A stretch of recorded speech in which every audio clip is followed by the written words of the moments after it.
Ito, Francis Leo Marcos, makinig ka. Ha?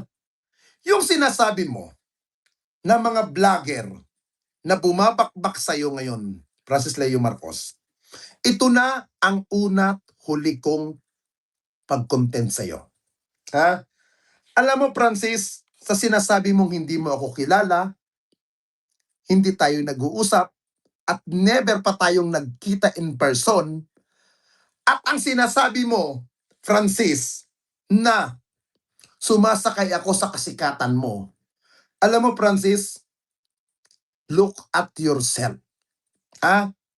Alam mo ang problema sa'yo, Francis Leo Marcos? Isa lang ang problema sa'yo. Isa lang. Yung kayabangan mo. Kayabangan mo. Ha? Pag ang tao hindi mo mapakinabangan, ang tingin mo, kalaban. Kalaban. Alam mo, Francis, ikaw, ang isang katulad mo ang hindi dapat kinakatakutan. Totoo lang. Sino ka ba? Ha? Ano bang ipagmamalaki mo sa buhay mo? Putang ina mo ka. Ha? Isa kang tukmol na kupal na gusto mo parati kang nasa high. Ha? Alam mo, ito, Francis, ha? Ang masakit na katotohanan na scammer ka, dorobo ka, pero yung sinasabi mong katulad ko na si Raulo, labas-pasok ng mental hospital, never kong tinanggihan na pabalik-balik ako. Ha? Pero ikaw, hindi mo matanggap sa sarili mo na naisahan kita. Ha? Yan ang hindi mo matanggap. Alam mo, Francis, pilit ko ginagawa na hindi na kita i-mention. Ha? Dahil kung na-mention man kita nung Monday, yun ay dahil sa daming nagtatanong sa akin, ang daming nagme-message sa akin, at na-message din ako at na-mention ako sa programa o sa live ng social media vlog ni Makagago.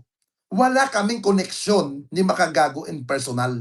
Ha? Hindi kami magkadikit ni Makagago. Ngayon, yung mga taong binalasubas mo na ginamit-gamit mo noon dati, alam mo, Francis, mas bibilib sa iyo ang tao kung ikaw ay marunong magpakumbaba. Yun ang ayusin mo. Yung magpakumbaba ka at aminin mo kung ano man ang mga pagkakamali mo. Ha? Hindi yung ikaw na nga ang tarantado, ikaw na nga yung balasubas, ikaw pa ang nagmamataas, putang ina ka. Ha? Unang-una, akala mo, napakatino mo, king ina ka. Magulang mo mismo, pinuputang ina mo. Halos yung ina mo nagpakaputa sa tatay mo para isilang ka lamang dito sa mundong itong hindot ka. Pinuputang ina mo ang ina mo. Hindi ka ba nahiya niyan? Ha, Francis? Ha? Huwag ako ang kukupalin mo, putang ina mo ka, Francis. Tandaan mo, kakilala mo ako. Ha? Magkakilala tayo, putang ina mo ka. Ha? Ito, pilit itong kinuha, itong lumang cellphone ko. Ito. And then, ito. Pilit ko itong kinuha ang old phone ko na Vivo. Vivo ito, Vivo. At ito ay Oppo. And then, ito Oppo. Makinig kang putang ina mo ka. Ha? Iisa-isahin kitang i-remind. Kagabi, nung nahawakan ko na itong tatlong cellphone na ito, na mga lumang cellphone ko, itong mga old cellphone na ito, makinig kang putang ina mo ka. Itong nahawakan ko na itong old phone ko, inisa-isa kong pinakinggan ang mga naging conversation natin sa phone. Alam mong hindot ka na nagre-record ako ng mga tawag sa cellphone. Ipapaalala ko sa'yo. Naaalala mo si Romeltan? Yung nabubuhay pa yung alias Romeltan, na nagpapanggap na anak ni Erap daw, anak ni Lusyutan, anak daw ni Duabet. Naaalala mo ito? Na kung saan winilang hiya ang isang cabinet official at pineki yung perma niya nung Romeltan? Natatandaan mo 'to, makinig ka. Natatandaan mo 'to? Na tinawagan mo ako at ini-interview ko yung Romeltan. Sabi ko, tutulungan kita, ihaharap kita, kung gusto mo sumuko ka. Natatandaan mo yun? Gusto mo iparinig natin ngayon? Ha? Ano ang sinabi mo sa akin nung tinawagan mo ako? Pare, magkakapera tayo dyan kay Romeltan. Natatandaan mo ito? Ha? Na ang sabi mo, akong bahala dyan, pare. Pag nasa akin na yan, panususukahin ko ng pera. Dahil may mga hawak pang pera yan. Natatandaan mo, Francis? Pangalawa, naalala mo yung mga tinatawag mo sa akin? Kung paano mo ko tawagan, ikinukulit mo, ikinukulit sa akin, iparating mo na kay Bongo. Yung mga proyekto mo, kuno, pero proyekto ng sindikato na mga kaibigan mo. Lahat yun naka-record, putang ina mo ka. Huwag ako ang ululin mo, Francis. Yung sinasabi ko nung nakaraan na ini-invite mo ako sa pagudpod ng asyenda mo, naka-record yun, putang ina mo ka. Ha? Yung sinasabi mo ng mga taxi, na kada taxi may 5,000 ako, naka-record yun, pukin ng ina mo ka. Yung pinapalakad mo sa akin, ha? Na ilalapit ko ulit kay Bongo at ilapit ko kay Bato, yung ibang opisyal na kaibigan mo. Huwag ako. Ha? Ha?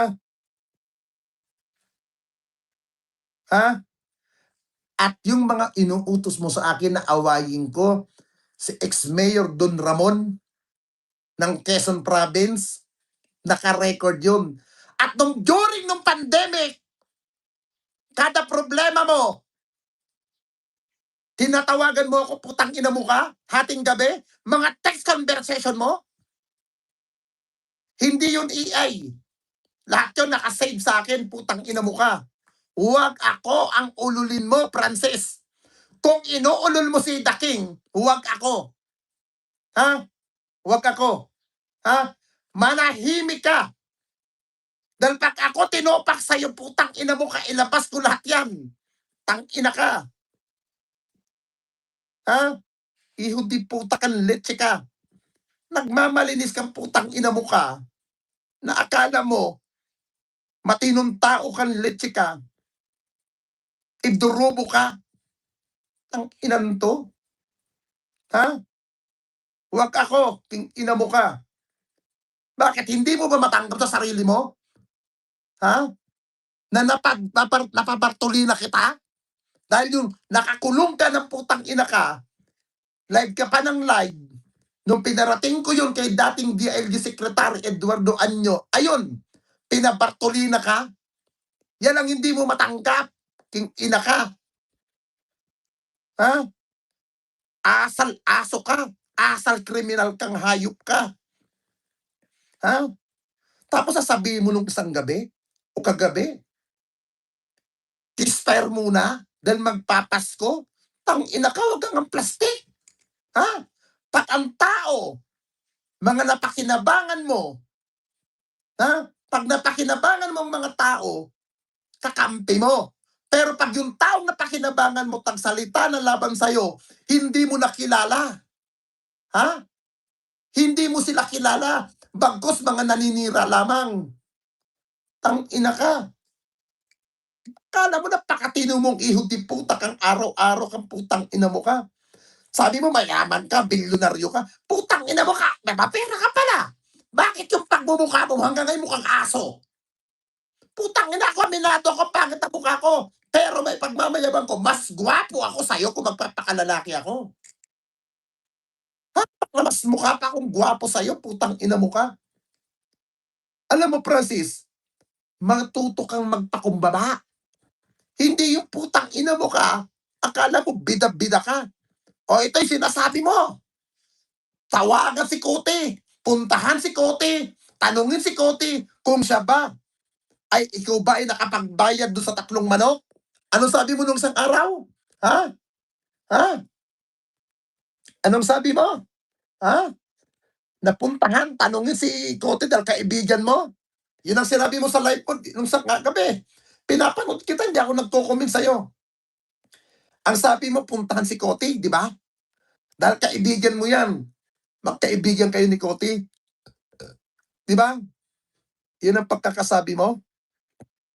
Sandali. Di ba? Ita, putang ina mo, kaibigan mo yung Kote. Si Tony Kote, hindi mo alam. Ha? Pukin ng ina mo. Tatanungin yung tao kung nabayaran mo yung manok na 3 manok na dinambong mo doon. Ito, oh, basahin mo to. Oh, November 14, ay November 10, 2024. Oh, ayan. Basahin mo, putang ina mo ka. Oh, patay na si Kote, gago. Ano itatanong pa kay Kote? Oh, namatay si Kote November 14, 2024. Ayan oh, patay na si Kote. Ang nag-post mismo yung anak ko. Anak ni Kote yan. O, ano tatanong dyan? Pukin ng ina mo ka. Gago. Kaibigan mo pero hindi mo alam patay na? Tarantado. Ihuti puta ka. Ganyang kakabalasubas. Ang inang to. Ha? Alam mo, Francis, alam ko naman hindi ka nakikinig sa mga payo. Na kahit yung payo na yon ay maging pabor sa'yo, masyado kang pabida parati. Minsan tignan mo rin. Ha? Tignan mo rin minsan ang galaw mo, Francis. Kung nakakabuti ba? Nakakasama sa'yo? O nakakatulong? O ikakapahamak mo? Tignan mo rin. Minsan ang galaw mo. Hindi yung putang ina, raratsyada ka na wala sa hulog. Ha? Tignan mo sarili mo. Ha? Wala pa sila Makmak Pablo. Wala pa yung sila Erwin. Magkakilala na tayo. Ha? Ako, proud ako na ikaw ay na-scam ko. Proud ako na ikaw ay napaikot ko sa mga kamay ko. Ha? Yan ang hindi mo matanggap, putang ina mo araw-araw. Ha? Ayusin mo sarili mo, Francis. Ha? Ha? Kung sinasabi mong matalino ka, putang ina mo ka, mas matalino ako sa'yo, gago. Mas may utak ako kaysa sa'yo. Pero at least ang utak ko, hindi ko ginagamit sa kagaya ng gawain mo. Putang ina ka, araw-araw ka. Tang inan to, kapangit-pangit ang pagmumukha mo. Tang ina ka, lahat na lang ng kapangitan nasa pagmumukha mo. Hindi ako nag-sis. Talagang sagwa ng pagmumukha mo, puki ng ina mo ka. Umaasa ka lang sa mga palipad ng mga OFW. Tang ina ka, umaasa ka lang sa mga parating ng mga tanga mong follower. Mga buwa ka ng ina nyo. Sa ginhawa at sa Ina ka, upang tayo king inan to. sa ating Gunggong.